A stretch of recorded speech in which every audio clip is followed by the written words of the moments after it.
कोणाला कसं बोलायचं आणि कोणाशी कसं बोलायचं आपल्याला करेक्ट माहितीये.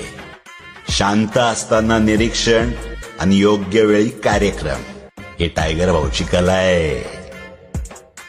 भाऊ, हे टायगर भाऊची कला आहे. एक नंबर कर पोस्ट.